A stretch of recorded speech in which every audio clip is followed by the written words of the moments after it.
মাল্টিমিডিয়ার পক্ষ থেকে আপনাদের দেখাচ্ছি কাপাসিয়া সহ বা সারা বাংলাদেশে যে সাংবাদিকদের উপরে হামলা হয়েছে সেই হামলার প্রতিবাদে গাজীপুর প্রেস ক্লাবের সামনে মানববন্ধনের আয়োজন করেছেন। বিস্তারিত ভিডিওতে দেখুন সরজমিন মাল্টিমিডিয়ার পক্ষ থেকে। আমি মোহাম্মদ কাজল আপনাদেরকে বিস্তারিত দেখাচ্ছি। গাজীপুরের কাপাসিয়ার চাঁদপুর ইউনিয়নের চেরাগালী এলাকায় যমুনা টেলিভিশনের চিত্র সাংবাদিক রকি হোসেন সহ সাংবাদিকদের ওপর সন্ত্রাসী হামলার প্রতিবাদে গাজীপুর প্রেস ক্লাবের উদ্যোগে মানববন্ধন ও প্রতিবাদ র্যালি অনুষ্ঠিত হয়। রবিবার 18 মে বেলা 12টায় প্রেস ক্লাব প্রাঙ্গণে এ কর্মসূচি অনুষ্ঠিত হয়। মানববন্ধনে সভাপতিত্ব করেন গাজীপুর প্রেস ক্লাবের সভাপতি মুস্তাফিজুর রহমান টিটু এবং সঞ্চালনে ছিলেন সাধারণ সম্পাদক শাহ শামসুল হক রিপন। এ মানববন্ধনে বক্তারা বলেন, সাংবাদিকদের ওপর হামলা কেবল ব্যক্তি নয়, এটি গণমাধ্যম ও মত প্রকাশের স্বাধীনতার উপর আঘাত।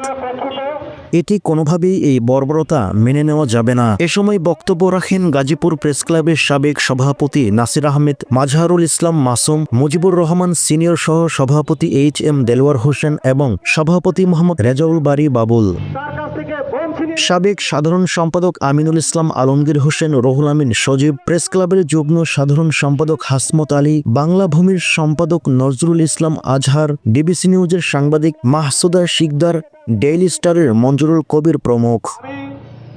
গতকাল একটি অনুষ্ঠানের সংবাদ সংগ্রহ করতে গিয়েছিলেন আমাদের সাংবাদিক ভাইয়েরা। তো সেখানে তাদের আভ্যন্তরীণ কোন্দলের এক পর্যায়ে দেখা গেছে তারা সাংবাদিকদের উপরেও তারা হামলা চালিয়েছে। আমি এই হামলায় আমাদের বেশ কয়েকজন সাংবাদিক আহত হয়েছে, বর্তমানে একজন হসপিটালে ভর্তিও আছে।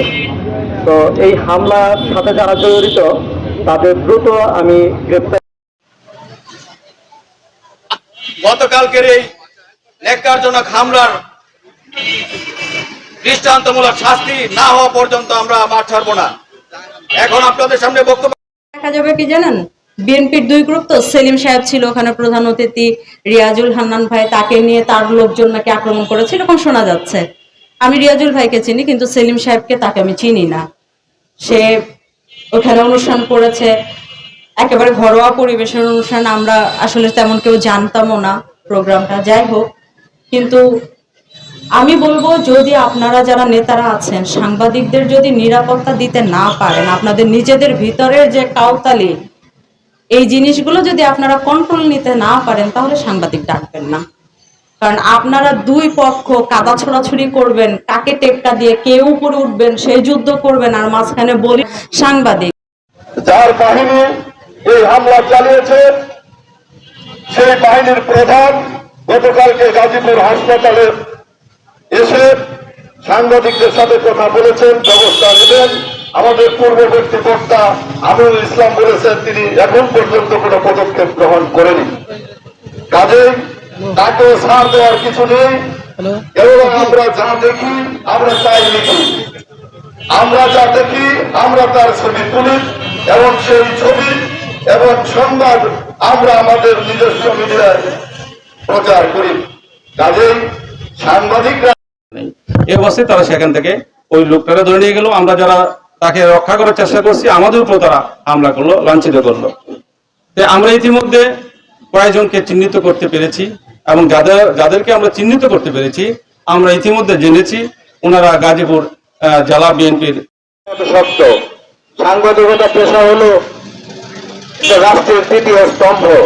স্বাধীন দেশে স্বাধীন সাংবাদিকতা থাকবে, এটাই সকলের প্রত্যাশা এবং এটাই স্বাভাবিক। যখন সাংবাদিকরা তাদের পেশাগত দায়িত্ব পালন করতে যায়, অপরাধের বিরুদ্ধে অবস্থান নেয়, তখনই তাদের উপর হামলা আসে, তাদের উপর জুলুম আসে, তাদের উপর ন্যাক্কারজনক ভাবে নানা রকম প্রতিরোধ সৃষ্টি করা হয়। তারা তাদের তেমন কোনো কর্মসূচি বা কর্মকাণ্ড আমরা দেখতে পাচ্ছি না। যে দুজন বা একজন আটকের কথা শুনছি সেটা হলো বিশেষ বাহিনীর মাধ্যমে গ্রেপ্তার হয়েছেন, তারা আটক হয়েছেন, তাদেরকেও ছাড়িয়ে নেওয়ার জন্য। বক্তারা অনতিবিলম্বে হামলাকারীদের চিহ্নিত করে গ্রেপ্তার এবং দৃষ্টান্তমূলক শাস্তির দাবি জানান। তারা বলেন, সাংবাদিকদের নিরাপত্তা নিশ্চিত করতে হবে এবং পেশাগত দায়িত্ব পালনে যেন কেউ বাধা না দেয়। মানববন্ধন শেষে সাংবাদিক নেতৃবৃন্দ গাজীপুর জেলা অতিরিক্ত পুলিশ সুপার মোহাম্মদ আমিনুল ইসলামের সাথে সাক্ষাৎ করেন এবং হামলার ঘটনার বিষয়ে বিস্তারিত তুলে ধরেন। অতিরিক্ত পুলিশ সুপার সাংবাদিকদের আশ্বস্ত করে বলেন, ঘটনার তদন্ত চলছে এবং দায়ীদের আইনের আওতায় আনা হবে। মানববন্ধনে গাজীপুর প্রেস ক্লাব ও জেলার বিভিন্ন সাংবাদিক সংগঠনের নেতৃবৃন্দ, রিপোর্টার, ফটো জার্নালিস্ট এবং মিডিয়া সংশ্লিষ্টরা একাত্মতা প্রকাশ করেন। সবার দাবি একটি, হামলাকারীদের দ্রুত গ্রেপ্তার করো, সাংবাদিকদের নিরাপত্তা দাও। উল্লেখ্য, শনিবার 17 মে গাজীপুরের কাপাসিয়ায় বিএনপির দুই পক্ষের বিরোধ ও পাল্টাপাল্টি কর্মসূচির মধ্যে সাংবাদিক, পুলিশ ও দলীয় নেতাকর্মী সহ অন্তত 12 জন আহত হন।